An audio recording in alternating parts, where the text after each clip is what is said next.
الحمد لله نحمده ونستعينه ونستغفره ونعوذ بالله من شرور أنفسنا ومن سيئات أعمالنا من يهده الله فلا مضل له ومن يضلل فلا هادي له وأشهد أن لا إله إلا الله وحده لا شريك له وأشهد أن محمدا عبده ورسوله أما بعد فإن خير الحديث كتاب الله وخير الهدي هدي محمد صلى الله عليه وسلم وشر الأمور محدثاتها وكل محدثة بدعة وكل بدعة ضلالة وكل ضلالة في النار أما بعد فأعوذ بالله السميع العليم من الشيطان الرجيم من حمزه ونفخه ونفثه رب اشرح لي صدري ويسر لي أمري واحلل عقدة من لساني يفقهوا قولي سبحانك لا علم لنا إلا ما علمتنا إنك أنت العليم الحكيم رب أعوذ بك من همزات الشياطين وأعوذ بك رب أن يحضرون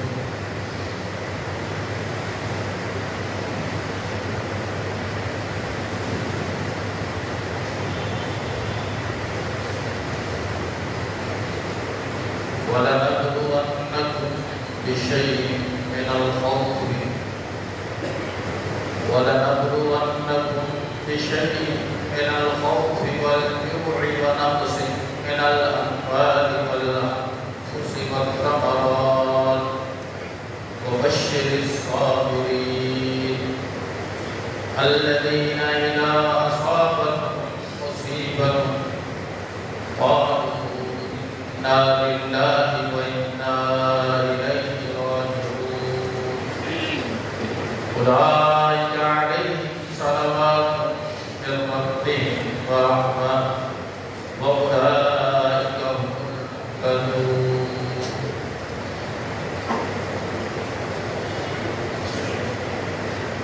ارشاد باری تعالی ہے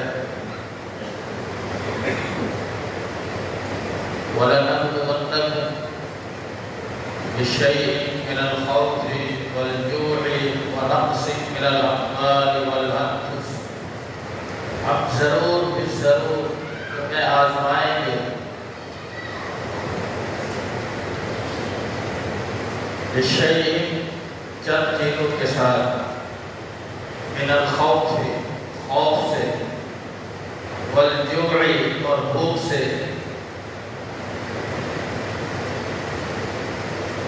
ونقص من الاموال والانفس اور مال اور جان کی کمی سے والثمرات اور باغوں کی اور پھلوں کی کمی سے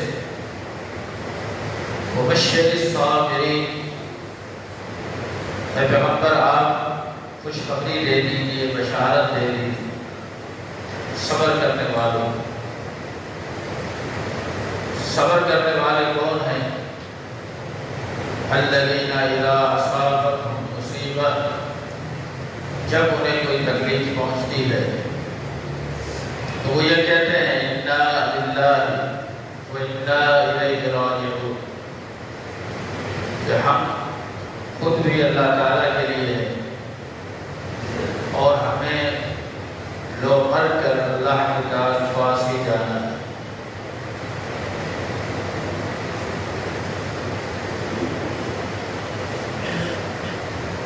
یہ جو مختلف شکلیں ہیں یہ اہل ایمان کے لیے اللہ کی طرف سے آزمائش ہے، امتحان ہے، اور جو اہل ایمان نہیں، فسق و فجور میں مبتلا ہے، ایسے لوگوں کے لیے اس طرح کے واقعات جو آج کل ہو رہے یہ اللہ کی طرف سے عذاب ہے۔ اسی لیے فرمایا جو وَلَا نُذِيقَنَّهُم مِّنَ الْعَذَابِ الْأَدْنَىٰ، اب سب سے پہلے انہیں چھوٹے عذاب بیچتے ہیں تاکہ وہ لوگ بعد آ جائیں، دون العذاب الاکبر، بڑے عذاب سے پہلے چھوٹی چھوٹی آزمائش سے عذاب بیچتے ہیں تاکہ یہ لوگ واپس لوٹ آئیں۔ اس لیے ایسے معاملے کے اندر دونوں پہلوؤں کو مد نظر رکھنا چاہیے کہ یہ اللہ کے نیک بندوں کے لیے آزمائش ہے اور برے لوگوں کے لیے یہ اللہ کی طرف سے تنبیہ اور عذاب ہے۔ لہذا جو لوگ اس طرح کی چیزوں سے محفوظ ہیں ان کے لیے بھی یہ لمحہ فکریہ ہے، وہ اس پر اس سے عبرت حاصل کرے اور سوچے کہ جو اللہ تعالیٰ کسی قوم پر اس طرح سے اپنا عذاب نازل کر دیتا ہے تو کیا ان کے لیے کوئی بچاؤ کی صورت ہے؟ اللہ کے علاوہ کوئی پناہ گاہ ہے؟ اللہ کے علاوہ کوئی بچانے والا ہے؟ کوئی نہیں۔ اس لیے قرآن مجید میں جا بجا یہ بات ایک چیلنج کے طور پر کہی گئی، أَفَأَمِنَ أَهْلُ الْقُرَىٰ أَن يَأْتِيَهُمْ بَأْسُنَا بَيَاتًا وَهُمْ نَائِمُونَ، کیا بستی والے اور شہر والے اس چیز سے امن میں آ گئے أَن يَأْتِيَهُمْ بَأْسُنَا بَيَاتًا، کہ ان کے پاس ہمارا عذاب اس وقت آ سکتا ہے جب وہ آرام سے اپنے گھروں کے اندر رات کو سو رہے ہیں، تو کیا وہ یہ سمجھتے ہیں کہ وہ اللہ کے عذاب سے محفوظ ہیں؟ نہیں۔ اگر وہ اس طرح آرام سے سو رہے ہوں، اپنے گھروں کے اندر اپنے آپ کو محفوظ سمجھ رہے ہوں، لیکن فرمایا کیا وہ اس بات سے امن میں آ گئے کہ اللہ کا عذاب ان پر نہیں آ سکتا؟ ایسا نہیں ہو سکتا۔ تمہارے لیے عذاب سے بچنے کی اگر کوئی صورت ہے تو وہ اللہ تعالیٰ کی طرف سے ہی، اگر اللہ نہ بچانا چاہے تو پھر کوئی نہیں بچ سکتا۔ ایک قوم پر جو اللہ کا عذاب آنا شروع ہوا، لوط علیہ السلام کی قوم پر، اور آپ نے اپنے بیٹے کنعان کو دیکھا تو اس سے کہا یا بنی ارکب معنا ولا تکن مع الکافرین،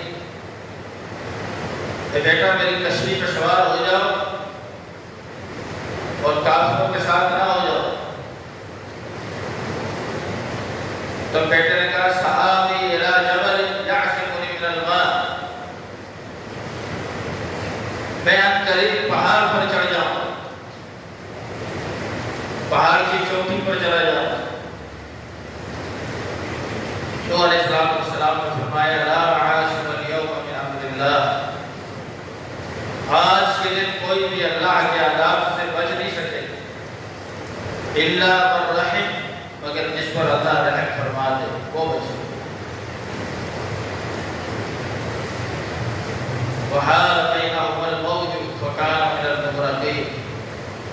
باپ بیٹے کی یہ گفتگو ہو رہی تھی کہ ایک موج درمیان میں حائل ہوئی اور بیٹا غرق ہونے والوں میں شامل ہوا۔ تو انسان کتنی ہی اعلیٰ قسم کی تدابیر کر لے، وہ اللہ کی پکڑ اور اس کے عذاب سے نہیں بچ سکتا، اور نہ ہی کوئی چیز اسے بچا سکتی۔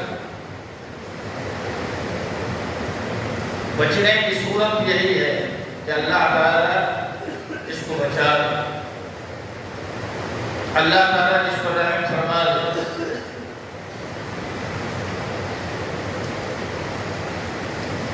اس موجودہ صورتحال کے اندر جن لوگوں کو اللہ تعالیٰ نے اس طرح کی آزمائش سے بچا کر رکھا ہے، انہیں چاہیے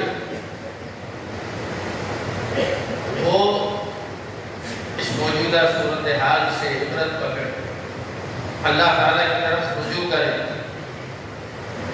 اللہ تعالیٰ کی طرف عنابت کریں، اللہ کے آگے گڑ گڑائیں اور توبہ اور استغفار کریں۔ مشرکین مکہ نے ایک موقع پر باقاعدہ ابو جہل وغیرہ نے اس طرح دعا کی، اللہم ان کان ھذا هو الحق من عندک فامطر علینا حجارۃ من السماء او ائتنا بعذاب الیم۔ کہا یا اللہ اگر یہ تیرا پیغمبر سچا ہے، محمد صلی اللہ علیہ وسلم سچے نبی ہیں، تو نے ان کو بھیجا ہے، فامطر علینا حجارۃ من السماء، تو ہم اس پر ایمان نہیں لاتے، تو ہم پر آسمانوں سے پتھروں کی بارش فرما دے، او ائتنا بعذاب الیم، یا ہم پر عذاب علیم دے۔ کتنی دیدہ دلیری ہے اور کتنے دھڑلے سے اللہ کے عذاب کو دعوت دی جائے، اور اللہ کا عذاب ان پر دو وجہ سے نہ آیا۔ قرآن نے وہ دونوں وجہ بیان کر دی۔ جب اللہ کا عذاب نہیں آیا تو مشرکین نے یہ سمجھا معاذ اللہ یہ سچا نبی نہیں۔ اللہ نے اگلی آیت نازل فرما کر اپنے نبی کو تسلی دی، ما کان اللہ لیعذبہم وانت فیہم، اے پیغمبر جب تک آپ ان کے اندر موجود ہیں اللہ ان پر عذاب نہیں آئے، وما کان اللہ معذبہم وہم یستغفرون، اور اللہ تعالیٰ اس وقت تک بھی ان پر عذاب نہیں لائے گا جب تک ان میں استغفار کرنے والے لوگ ہوں۔ اس سے یہ ثابت ہوا کہ استغفار، توبہ اور استغفار یہ وہ ہتھیار ہے مومن کا جس کے ذریعے سے وہ اللہ کے عذاب سے محفوظ رہ سکے۔ اللہ کے عذاب سے بچنے کی یہ صورت ہے۔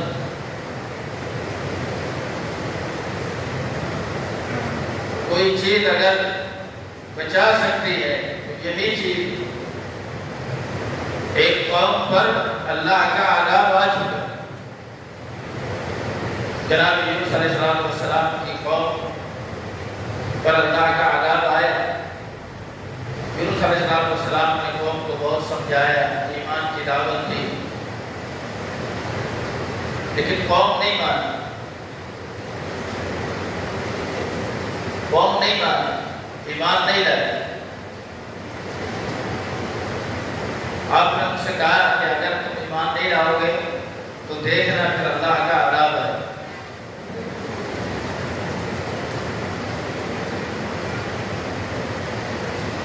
قرآن مجید نے اس واقعے کو بیان کیا کہ فلولا كانت قرية من قبل آمنت فنفعها ایمانها الا قوم یونس، کبھی بھی ایسا نہیں ہوا کہ کسی قوم نے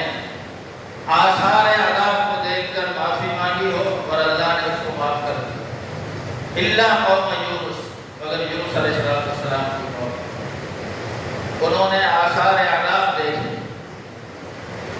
بادل ڈرانے لگے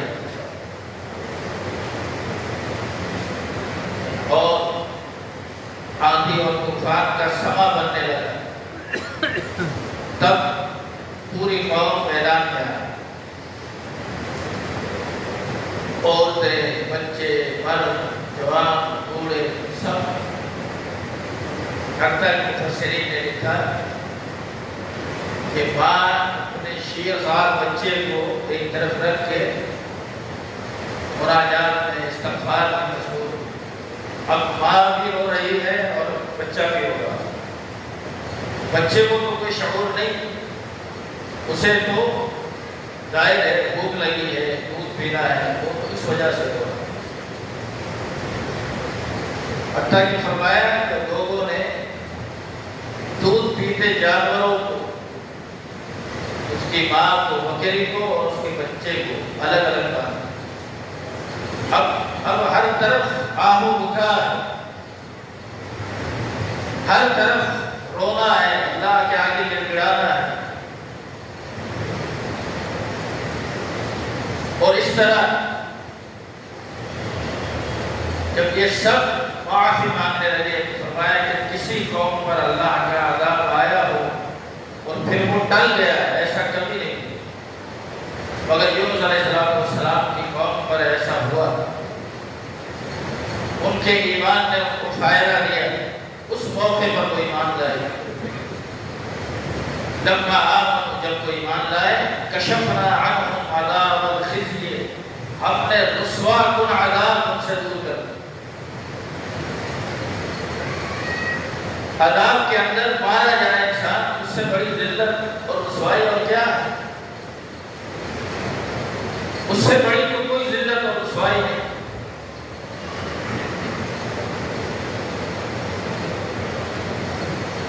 پھر اللہ تعالیٰ نے انہیں موقع عطا کیا، ایک وقت تک انہیں موقع ملا، انہوں نے اپنی اصلاح کی، اپنے آپ کو ایمان سے منور کیا، بہترین مسلمان بن کے دکھایا۔ تو منہج توبہ اور استغفار یوں تو ہر دور کی ضرورت ہے اور ہر مسلمان کی ضرورت ہے۔ کسی دور کے اندر بھی کوئی مسلمان توبہ اور استغفار کے عمل سے اپنے آپ کو پیچھے نہیں کر سکتا۔ خود اللہ کے نبی صلی اللہ علیہ وسلم فرماتے ہیں کہ میں دن میں 70 مرتبہ سے زائد اپنے رب کے آگے استغفار کرتا ہوں۔ صحیح مسلم کی روایت کے اندر ہے کہ 70 مرتبہ سے زائد کا مطلب یہ کہ آپ 100 مرتبہ استغفار کریں۔ استغفر اللہ الذی لا الہ الا هو الحی القیوم واتوب الیہ، اللہم اغفر لی وتب الی وتب علی انہ هو التواب الرحیم انک انت التواب الرحیم۔ مطلب اللہ سے توبہ اور استغفار کرتے رہنا، اور ایک ہے ان کلمات کو زبان پر چڑھا لینا، اس کا ورد کرتے رہنا، اس کی تسبیحات پڑھتے رہنا۔ توبہ اور استغفار کا مطلب یہ ہے کہ انسان کو اس بات کا شعور ہو، علم ہو کہ میں نے یہ زیادتیاں کی ہیں، میں نے یہ گناہ کیے ہیں، اور اس کا وہ زیادتی، وہ گناہ حقوق العباد سے ہے، تو اس کو دور کرنے کی کوشش کرے، اس کو دنیا کے اندر نپٹانے کی کوشش کرے۔ اور اگر اس کا تعلق اپنی ذات پر ظلم کرنے کے حوالے سے ہے، یا ایسا جس میں کسی کا کوئی مالی حق نہیں ہے، تو پھر توبہ اور استغفار کرے اپنے لیے بھی اور کے لیے۔ اس لیے کہ اس کے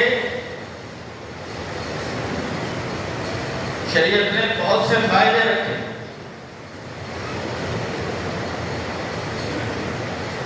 فرمایا کہ ان العبد اذا اعترف، جب بندہ اعتراف سے گناہ کرے، ثم تاب، پھر توبہ کرے، تاب اللہ علیہ، تو اللہ اس کے گناہوں کو معاف فرماتا ہے، اللہ بھی اس پر مہربان ہو جاتا ہے۔ پھر اللہ تعالیٰ بھی اس کی توبہ کو قبول فرما لیتے. اور ابن عباس کی روایت کے اندر یہ الفاظ بھی ہیں کہ آپ نے فرمایا کہ من لازم الاستغفار، جو استغفار کو لازم پکڑ لے،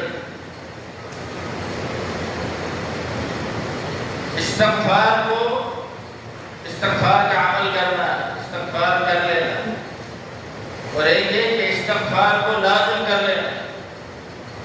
اپنے جو وظائف ہیں، اپنا جو ورد ہے، اپنا جو وظیفہ ہے، اپنے جو اذکار ہیں جسے وہ صبح و شام پڑھتا ہے، اس میں اسے لازم کر لے، شامل کر لے.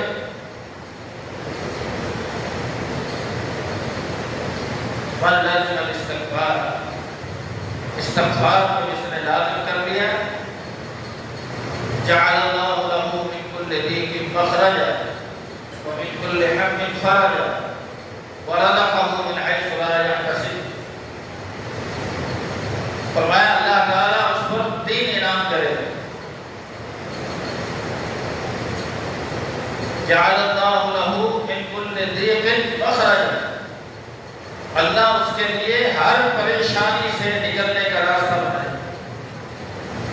ہر پریشانی.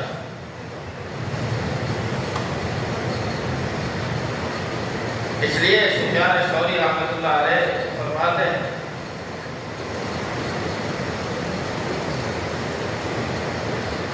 کہ جس شخص پر کبھی کوئی پریشانی نہ آئے وہ بھی اپنے آپ کو کٹو دے، اور فرمایا کہ جس پر پریشانی آئے، مصیبت آئے اور اس کے لیے نکلنے کا راستہ نہ بنے، وہ بھی سوچے.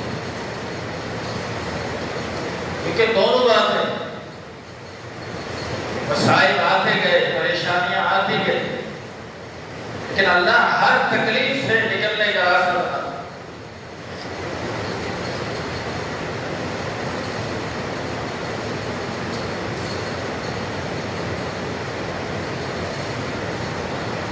ہلال بن امیہ ایک صحابی،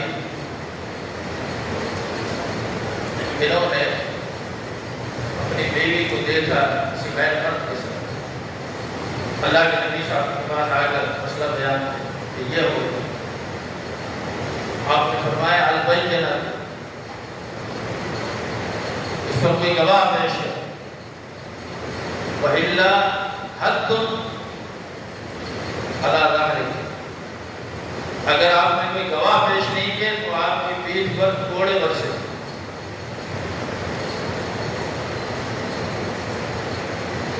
کیونکہ شرعی قاعدہ بھی یہی ہے کہ آپ اس پر کوئی گواہ پیش کریں، 4 گواہ پیش کریں. اب اس نے کہا کہ معاملہ ایسا تھا، اس نے کہا کہاں گواہ تلاش کریں. آپ نے فرمایا شریعت کا معاملہ تو یہی، اب تک اللہ کا حکم کوئی نیا نہیں آیا. لیکن دیکھیے ایک شخص کو اللہ سے کتنی امید ہے کہ اگر وہ بے گناہ ہے تو اسے کتنا یقین ہے، کتنا ایمان ہے. آخر اس صحابی نے کہا اے اللہ کے نبی، گواہ تو میرے پاس نہیں ہے، لیکن مجھے اس بات کا 100% یقین ہے کہ یبرئک اللہ ظہری، اللہ تعالیٰ میری پیٹھ کو حد سے محفوظ ہے، اللہ مجھ پر کوڑے نہیں برسنے دے. اور پھر ایسا ہی ہوا، اللہ تعالیٰ نے اپنے نبی کو وحی نازل فرمایا کہ اگر کبھی کوئی ایسا کیس آ جائے، کوئی ایسا معاملہ پیش ہو آپ کے پاس، تو پھر اس کی ایک اور صورت بھی ہے کہ میاں بیوی دونوں کو بلایا جائے، دونوں کو اللہ سے ڈرایا جائے، شریعت کے احکامات سے ڈرایا جائے، اور ان کو ترغیب دی جائے کہ اگر کوئی ایک دوسرے پر جھوٹی بات کر رہا ہے تو وہ رجوع کرتا ہے، ورنہ ان میں لعان ہو. لعان کیا ہے؟ ان کو قسم دی جائے. مرد 4 دفعہ قسم کھا کر کہے گا کہ میں سچ کہہ رہا ہوں، 5ویں دفعہ کہے گا اگر میں جھوٹا ہوں تو مجھ پر اللہ کی لعنت. پھر عورت یہی کہے گی 4 مرتبہ قسم کھا کر کہ میں سچی ہوں. 5ویں دفعہ کہے گی کہ اگر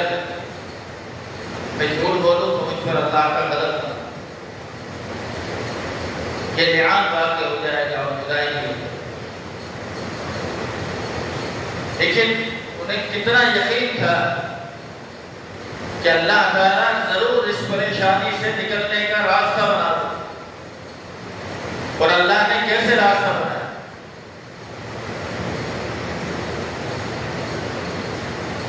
کوئی ایک بات نہیں، یہ واقعات صرف انبیاء، صحابہ اور صحابیات کے ساتھ نہیں۔ امام بخاری رحمۃ اللہ علیہ نے صحیح بخاری کے اندر کتاب الصلاۃ میں جو واقعہ ذکر کیا کہ ایک شخص سابقہ حکومت،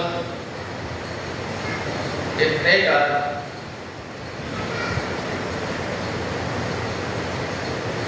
اس نے اپنی چھوٹی سی عبادت کے لیے مسجد بنائی تھی، اس میں عبادت کرتا رہتا، نوافل پڑھتا رہتا، ذکر و اذکار کرتا، زیادہ وقت عبادت میں گزارتا۔ جریج اس کا نام تھا۔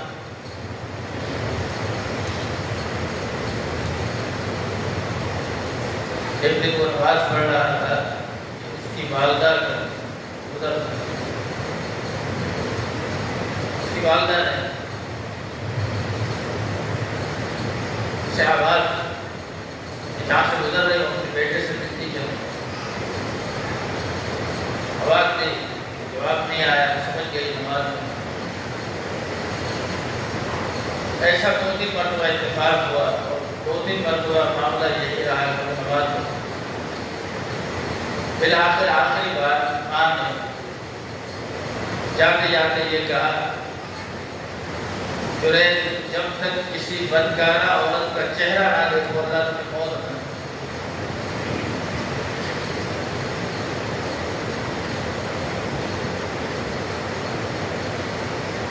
بس کہتے ہیں کہ پھر کچھ عرصے کے بعد ایک عورت جو کہ حاملہ تھی اور قریب الولادت، بچے کی پیدائش کا وقت قریب تھا، جب عورت نے بچے کو جلا اور اس علاقے سے گزر ہوا، لوگوں نے اجنبی عورت کو دیکھا، اس کے ساتھ بچے کو دیکھا، پوچھا یہ کیا ماجرا ہے، کون ہو، کہاں سے آئے، بچہ کس کا ہے، اس کا باپ کون؟ اس نے کہا وہ جو جہاں عبادت نہیں کرتا ہے، یہ بچہ اس کا۔ اب لوگ پریشان، دیہاتی ماحول تھا، بجائے اس کے کہ اس کے پاس جاتے، اس سے پوچھتے، تحقیق کرتے، سوال کرتے، جاتے ہی لوگ شروع ہو اس کو مارنا پیٹنا، اس کی وہ جو جگہ بنی تھی اسے توڑ دی، یہ تمہارے کرتوت ہے، یہ تمہارے کام۔ بہت سے لوگوں کو بعض دفعہ دیندار طبقوں سے ایسی دشمنی ہوتی، بس انہیں کوئی موقع حل آنا چاہیے۔ وہ بھی حیران پریشان کہ یہ اچانک کیا ماجرا ہوا۔ اس نے پوچھا بھائی خیر ہے، معاملہ کیا ہے، کس بات پر یہ سب کچھ ہو رہا ہے؟ کہہ رہا اچھا ہم بتائیں، یہ تم نے کالا تو کیا؟ اس نے کہا بھائی کیا میں نے کیا ہے؟ کہا یہ عورت بتا رہی ہے یہ بچے کا دعا ہے۔ اس نے کہا کون سی عورت ہے، کون سا بچہ ہے، میرے سامنے لاؤ، کیا مسئلہ ہے؟ وہ لے کر آئے۔ اب جریج کو یہ یقین ہو گیا کہ یہ کوئی آزمائش ہے، کہتے ہیں کہ فوراً اس نے کہا اچھا مجھے ٹائم دے، 2 رکعت نماز پڑھی۔ اب ایک شخص اللہ سے مناجات کر رہا ہے، اس وقت جب وہ ایسی پریشانی میں ہو، اس کے اندر کتنا تضرع ہوگا، کتنی خشوع ہوگا، کتنی عنابت ہوگی، کتنا اللہ کی طرف سچے دل سے رجوع ہوگا۔ اب وہ یہ جانتا ہے کہ اس پریشانی سے اللہ کے علاوہ مجھے کوئی نہیں نکال سکتا۔ چنانچہ اس نے نماز پڑھی، نماز پڑھ کر بچے کے اوپر ہاتھ رکھ کر ایسے انگلی رکھ کر کہا من ابوک کا، بچے نے کہا تیرا باپ کو لوگ بھی حیران تھے کہ یہ بچہ شیر خوار بچہ ہے، دودھ پیتا بچہ ہے، یہ کہاں باتیں کرتا ہے؟ بچے نے کہا الراعی، میرا باپ ایک چرواہا تھا۔ لوگوں نے بھی سنا، سب نے دیکھا، اس عورت کو لعان کی، ویسے معافی مانگی۔ اس واقعے میں میرے اور آپ کے لیے درس یہ ہے کہ جب ایک شخص اس طرح پریشان ہے تو اللہ تعالیٰ اس کے لیے ہر پریشانی سے نکلنے کا راستہ بنائے، جو اللہ کی طرف رجوع کرے، سچے دل سے رجوع کرے، یہ یقین کر لے کہ اللہ کے علاوہ اب کوئی جگہ نہیں ہے، کوئی جائے فراغ نہیں۔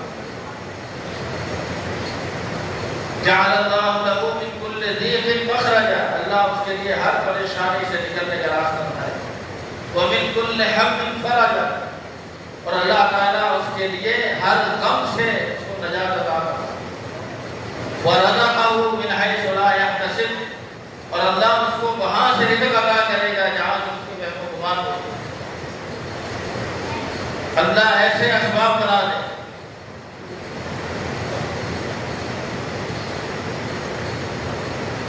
کوئی ایک دو واقعات ہے، 20 واقعات۔ مریم علیہ السلام کے پاس کھانے پینے کے اسباب نہیں تھے، سورہ مریم کے اندر ہے، پریشان ہو گئی بچے کو دیکھ کر، الگ پریشان، یہ سارے معاملات ہیں، قوم میں جاؤ گے لوگ سوال کریں گے، کیا جواب دیں؟ کھانے پینے کے کوئی اسباب بھی نہیں، اللہ نے ہر طرح سے مدد فرمائی، فرمایا وَحُزِّي إِلَيْكِ بِجِذْعِ النَّخْلَةِ، یہ کھجور کا خشک تنا ہے، مریم اس کو ہلاؤ، تُسَاقِطْ عَلَيْكِ رُطَبًا جَنِيًّا، اب اس سے تازہ کھجوریں گرا دے، جیسے اللہ تعالیٰ نے اسباب پیدا۔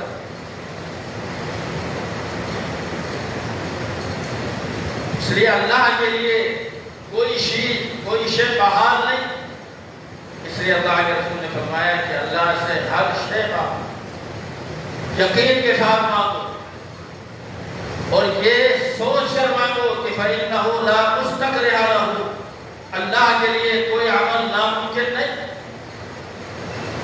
آپ یہ سوچیں کہ یہ کیسے ہو سکتا ہے، یہ کس طرح سے ہو سکتا ہے۔ میں نے ایک دفعہ ایک خطیب کو سنا، وہ کہہ رہا تھا کہ آپ اللہ سے مانگے اپنی حیثیت کے مطابق مانگے، اللہ سے مانگے اللہ کی شان کے مطابق۔ تمہاری میری آپ کی اوقات کچھ نہ ہو تو کیا ہم یہ سمجھتے ہیں اللہ بھی نہیں دے سکتا؟ لا مستقرع لہ، اللہ کے لیے کوئی عمل ناممکن ہے۔ صالح علیہ السلام کی قوم نے کہا اب اس وقت ایمان لائیں گے جب یہ سامنے پہاڑ ہے نا یہ پھٹ جائے۔ چلو پہاڑ پھٹ جاتے، پھر کیا ہو؟ اس میں سے اونٹنی نکلی، اچھا پھر اونٹنی بھی حاملہ۔ صالح علیہ السلام نے کہا بھائی یہ کوئی میرا دعویٰ بھی تھوڑی ہے، میں نے کوئی ایسا دعویٰ کیا ہے کہ میں یہ کر سکتا ہوں؟ ہاں لیکن اللہ کے لیے کوئی وعید نہیں، اللہ ایسا کر سکتا۔ پھر واقعتاً پہاڑ پھٹا، پھر اونٹنی نکلی، وہ اونٹنی حاملہ۔ کہا اب اللہ کی طرف سے تم پر بھی ایک پابندی ہے، اب پانی پینے کی جو باری ہے اس میں ایک دن تم لوگ پانی پینا، ایک دن صرف اونٹنی پانی۔ جس دن یہ پانی پیے اس دن تم اس کا دودھ پیے، لیکن اس اب اونٹنی کو کبھی تنگ نہ کرنا، کبھی اس کو نقصان نہ پہنچانا، ورنہ اللہ کا عذاب ہے۔ واقعات معروف ہے، قرآن کے اندر پورا تفصیلی قصہ موجود ہے، ابھی یہ بتانا مقصود نہیں، بتانا مقصود یہ ہے کہ اللہ کے لیے کوئی عمل محال نہیں، ناممکن نہیں۔